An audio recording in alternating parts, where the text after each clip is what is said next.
Well, how are you students out there?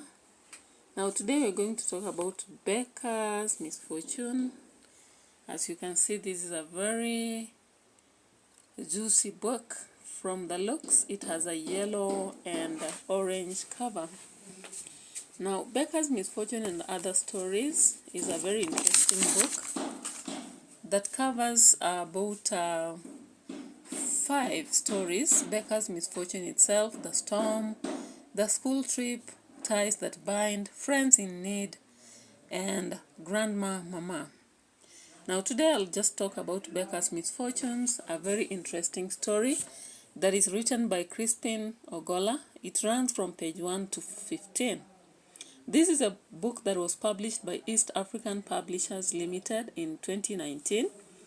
And I hope JSS students, whether you are in grade 7 or 8, you've already interacted with this book. Now, the setting revolves in Nairobi town, then the rural, and later Mombasa. The specific places are Becca's house, that is their home.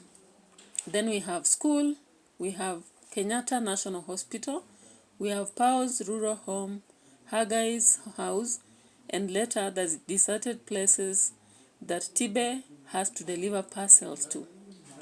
Now, I'll go to the sequence of the story right away. And remember, it's important for you to know what happens, who does what, where do they do it from, when do they do it, and why.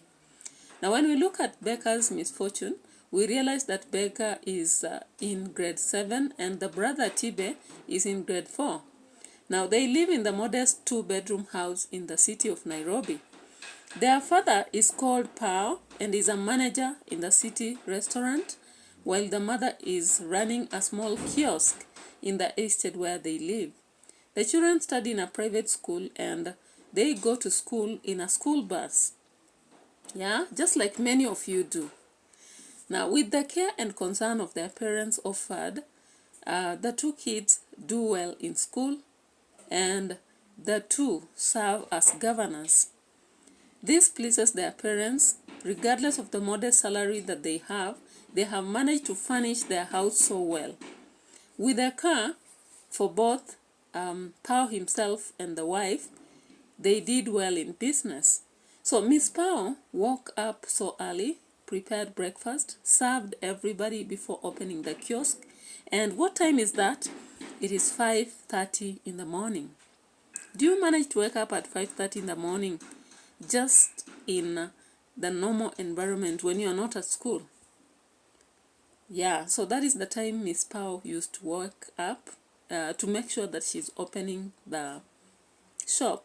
So you can imagine what time she woke up. One Friday, Mr. Pao failed to come home, and after closing shop at 7 o'clock, she was quite surprised that none of the family members were at home. You know, Pao used to pick the kids from schools when they're coming back home and arrive with them at home. So, Miss Pao is very concerned. She tries to call her husband, but the phone goes unanswered. On calling the workmates of Pao, they confirmed that he had left to pick children just as he does every now and then. She tries to call relatives of Mr. Pao, and she cannot get actually the answer she expects. Soon her children arrive at home, and she's relieved. She thinks that maybe the father is parking the car, only for the children to be surprised that their father is not at home, and they're asking why he did not come for them. And so the mother asks them how they are managed to come home, and they say a friend, their friend's father picked them. Miss Pao receives a call from Kenyatta National Hospital, and she's informed that the husband had an accident. Can you imagine that? How would you react if you're you? So she instructs her children to behave well and not to worry before she heads to the hospital, where she finds her husband dead. The hospital hires for her a taxi, and later she goes to her husband's rural home for burial. After a week, there is a family meeting, and she's there suggesting that she goes back with her kids to Nairobi so that they continue with their education. Surprisingly, the uncle to the kids, Hagi is a brother to Pao, attacks her, indicating that she must have killed the brother, Mr. Pao, and that she thinks they are useless and disrespectful. When she mentions that she has some savings that they had allocated specifically for the kids, he begins accusing her that she must have killed the brother so that she can own all that they have struggled with funeral expenses, and yet she was hiding some money in accounts that were unknown, secret accounts, How would you feel if you are Miss Hagi? Not Miss Hagi, actually. How would you feel if you are Miss Pao, and this is the attack that you are receiving from your in-law, brother-in-law, for that sake? Now, we realize that there is arguments, and with time, Miss Pao is very much shocked, and she mourns and says that if they want the husband's car, they can get it. She places the key on the table. She even says that she does not want to handle any property of her husband. If they can handle it. And Hagi says that he will do so.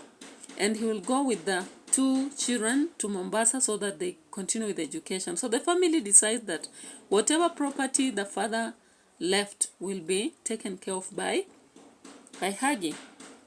Do you really think Hagi is genuine and he's going to take good care of the 2 kids, that is Tibe and Beka? Let's listen and see. Now, after the children arrive in Mombasa, they are so excited. If you have lived in Nairobi for long, sometimes you're excited about Mombasa. Now, they spend weeks in the house, but then with time, they are turned into workers. Yeah. In the first place, Beka has to do all the house chores, and the maid is sacked. And Tibe, on the other hand, starts to go for small errands, to deliver parcels to people in different places. And in 6 months down the line, they have not yet enrolled in any school. When they ask their uncle why they are not in any school, he says the schools are full and it's hard to get a place. Can you imagine that? How would you feel if you are Tibe or Beka? Now, they are not even allowed to call their mother, and the mother is not allowed to talk to them. Whenever they want to talk to their mother, the uncle claims that the mother changed the phone. And whenever the mother wants to talk to them, the uncle claims that the children are in boarding school. Now, during meals, they are the ones to eat last. They eat remains, or sometimes they sleep hungry. And so, at one time, Tibe goes to deliver the parcels. And he hears these people celebrating that whatever source of capital Hagi must have gotten must be related to the death of the brother. So he hides somewhere and he listens to these people talking and even sees what they are checking, and he realizes it is something to do with drugs. How would you feel if you are Tibe, and how would you react? Now he goes back home, and that day the uncle had gone with the family to a nice city, yeah? They had gone for a special lunch in an expensive hotel, and they had been left at home. So he gets an opportunity to explain to Beka exactly what he's been doing. He says he's possibly being used to sell drugs. And they agree with the sister that they are going to elope. They are going to run away from this place because actually they are being abused. So the next day they wake up so early, and because Tibe has been saving some money, these people have been giving him tips, the people he has been delivering parcels to. So he gets into a vehicle and they come back to Nairobi with the sister. Would you manage to do the same if you are in Tibe's shoes? Now, once they get to Nairobi, they go seek for the school where they used to learn. And the headmaster holds onto them and calls the mother. When the mother arrives, she's really crying and she's happy that her children are safe. And she hugs them and says, it's good that you are safe. So they finally have that communion, and they agree that they are going to sue Huggy and his accomplices who are using or selling drugs. And at the same time, the mother promises that she's going to use the lawyer to reclaim back all the wealth that Huggy took from them. And the children will be enrolled in school. Remember, they had been misused. Now you can actually see that Mr. Powell in this story was a very caring father. He was concerned, he was responsible, he was very calm, he was very kind. Even during the funeral on page 5, the brother says so. He was calm because, like you can actually see in the interaction with Miss Powell. Then Miss Powell is loving and caring too. That's why they are able to take good care of their kids. She's very hardworking. She wakes up so early, opens the shop and runs the business. She's concerned. She's responsible. She's enterprising. She runs a business for the family. She's religious and she's focused. That's why she's able to even use the lawyers to reclaim what had been lost. Beka, on the other hand, we can realize that she's very responsible. She was a governor in school, and we can see that, even when she got to Huggy's place, she was working very well. She's disciplined. We are told that by the author. She's intelligent. She was performing well in school. She's diligent. That's why she's a governor. She's intelligent too. She's keen and curious. She's persevering and loving. We also see Tibe being hardworking, focused, and keen. The hospital management is responsible.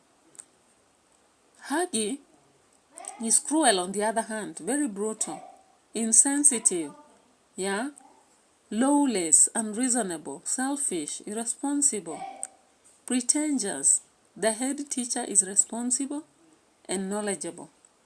Now we have themes like fate, we have child labor or child abuse, we have the theme of love, education, unity, selfishness, drug peddling or trafficking, pretense or sycophancy we call it that, and then we have cruelty. The author has used styles such as songs, irony, dialogue. You can meet other styles such as onomatopoeia and similes. Now I'm going to ask you some few questions as students. And remember, today we've just tackled the plot sequence, but I've mentioned other things just to make you, psych you up. Now, do you think justice was prevailed in this story for, that is against Huggy, for Beka and Tibe? Is drug peddling wrong? Why? Do you think the decision Beka and Tibe made to travel from Mombasa to Nairobi on their own was right? Why? What kind of person is Mr. Huggy? Why had Tibe and Beka come to stay with Uncle Huggy? Is it true that there were no schools in Mombasa or they were full? You realize that Miss Powell leaves everything to the family to make a decision. Do you think she had an option? Explain. I think I'll leave at that. I believe with this knowledge you can use it to explore this story more. Bye-bye for now. If you have any questions to do with the BEKA'S Misfortune and other short stories, feel free to just ask me. I hope you know you're following me on my YouTube channel, Edutainment for Us. I'll be writing this title as BEKA'S Misfortune. Bye-bye.